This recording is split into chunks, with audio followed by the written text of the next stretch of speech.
Hi అండి, నేను మీ వరలక్ష్మిని. Varalakshmi kitchen స్వాగతం. అందరూ బాగున్నారా? అందరూ బాగోవాలి, అందులో నేను ఉండాలండి. ఈరోజు నేను చికెన్ గోంగూర చేద్దాం అనుకుంటున్నానండి. 1/2 కేజీ చికెన్ తీసుకున్నాను, కడిగి శుభ్రంగా పెట్టానండి. 2 గోంగూర కట్టలు కడిగి శుభ్రంగా పెట్టానండి. 2 ఉల్లిపాయలు కట్ చేశానండి. ఒక 5 పచ్చిమిరపకాయలు కట్ చేసి పెట్టాను. కొంచెం కొత్తిమీర, ఒక దాల్చిన చెక్క ముక్క, 2 స్టార్ పువ్వులు చిన్నవి, ఒక 5 లవంగాలు, 3 ఇలాచి, 2 టమాటాలు కూడా కట్ చేసి పెట్టానండి. కొంచెం కరివేపాకు. ఇగోండి కళాయి పొయ్యి మీద పెట్టాను కదా, ఆయిల్ వేస్తున్నాను. ఒక 5 స్పూన్లు ఆయిల్ వేసానండి. ఇగోండి ఆయిల్ వేడెక్కింది. మసాలా దినుసులు వేస్తున్నాను. లవంగాలు, చెక్క, ఇలాచి, ఉల్లిపాయ ముక్కలు కూడా వేసేస్తున్నానండి. పచ్చిమిరపకాయలు కూడా వేసేస్తున్నాను.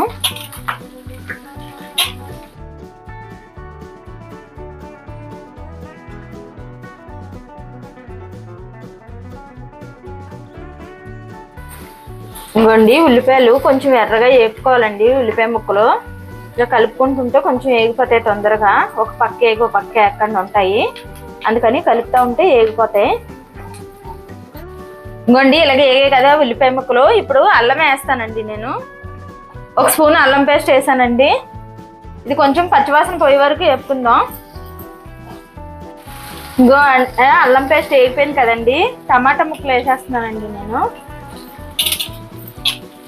ఈ టమాటా ముక్కలు ఒక 2 నిమిషాలు వేగాలండి. మూత పెట్టుకుందాం. మనము ఇలా కలుపుకొని మూత పెట్టేసుకుందాం.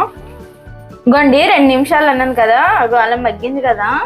ఇప్పుడు మనం ఉప్పు వేసుకుందామండి, రుచికి సరిపడా. ఇగోండి ఉప్పు వేస్తున్నాను. 1 స్పూన్నర వేసానండి ఉప్పు.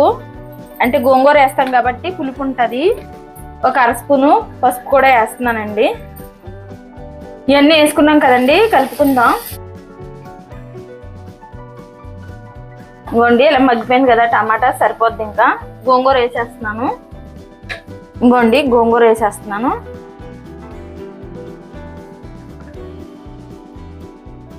ఇది ఒక 5 నిమిషాలు ఇలాగ వేసి కలపకంటే మూత పెడదామండి.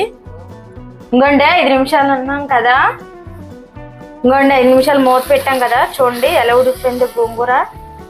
ఇలా ఉడుకుకోవాలండి గోంగూర. ఇలా ఉడికితే మాత్రం చాలా బాగుంటుంది. కొంతమంది మిక్సీ పట్టి పచ్చిమిరపకాయలు గోంగూర ఉడకబెట్టేస్తారు. అలా కాకుండా ఇలా చేసుకుంటే మాత్రం టేస్ట్ మాత్రం చాలా బాగుంటుందండి. ఇది ఇంకో 2 నిమిషాలు ఉడికితే సరిపోద్ది, మనకి మెత్తగా అయిపోద్ది. చూడండి ఎంత మెత్తగా అయిపోయిందో. ఇలా చేసుకుంటే టేస్ట్ కూడా చాలా బాగుంటుందండి. కొంతమంది అంటారు చికెన్ ముక్క ఉడకదు, పులుపు తగిలితే అంటారు, కానీ ఇలా చేస్తే మాత్రం టేస్ట్ కూడా చాలా బాగుంటుంది. ఇంకోండి చూడండి ఇంకా మెత్తగా ఉడికిపోయింది కదా. 2 నిమిషాలు అన్నాం కదా. చూడండి ఇలా ఉడికిపోతే ఇంకా మనం ఇప్పుడు చికెన్ వేసేసుకుందామండి. ఇంకోండి చికెన్ వేసేస్తున్నాను. ఇది మొత్తం కలిసిలా కలుపుకోవాలండి.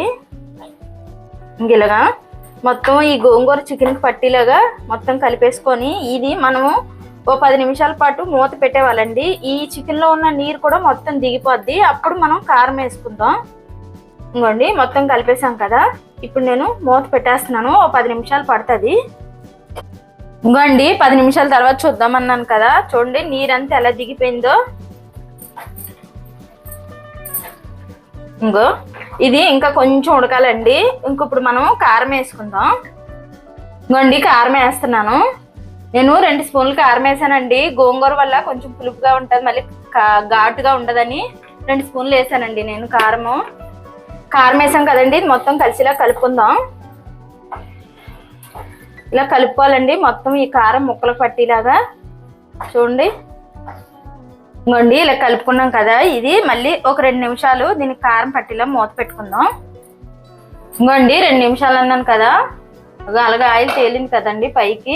ఇంక మొత్తం చికెన్ ఉడికినట్టే. ఇంకో కలుపుకుందాం.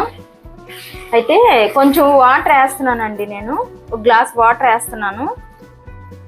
కొంచెం ముక్క ఉడకాలి కదండి, అందుకని గ్లాస్ వాటర్ వేసాను నేను. వేసి కలిపేసుకొని ఒక 5 నిమిషాలు మనం మూత పెట్టుకుందాం. ఇంకోండి 5 నిమిషాలు అన్నాను కదా. చూడండి ఎలా ఉడికిపోయిందో.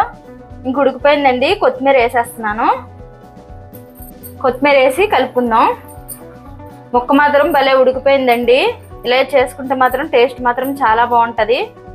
ఇంకోండి ఒక స్పూన్ ధనియాల పొడి వేస్తున్నాను, ఒక స్పూను గరం మసాలా వేస్తున్నానండి. ఇప్పుడు ఈ ధనియాల పొడి గరం మసాలా వేసాం కదండి, ఇలా కలుపుకుందాం. చూడండి స్మెల్ మాత్రం చాలా బాగుందండి. ఇలా చేసుకుంటే చికెన్ గోంగూర కలిసిపోయిందండి. ఇంకో చూడండి ముక్క ఎంత సాఫ్ట్గా ఉడికిపోయిందో. ఇలా ఉడుకుతే పోతే మాత్రం చాలా బాగుంటుంది గోంగూర చికెన్ టేస్ట్. ఇంకో చూడండి ఉడికిపోయింది. ఇంకా నేను ఇది స్టవ్ ఆపేస్తున్నాను. ఇలా చేసుకుంటే మాత్రం చాలా బాగుంటుందండి చికెన్ గోంగూర. నచ్చితే లైక్ చేయండి, షేర్ చేయండి, కామెంట్ చేయండి.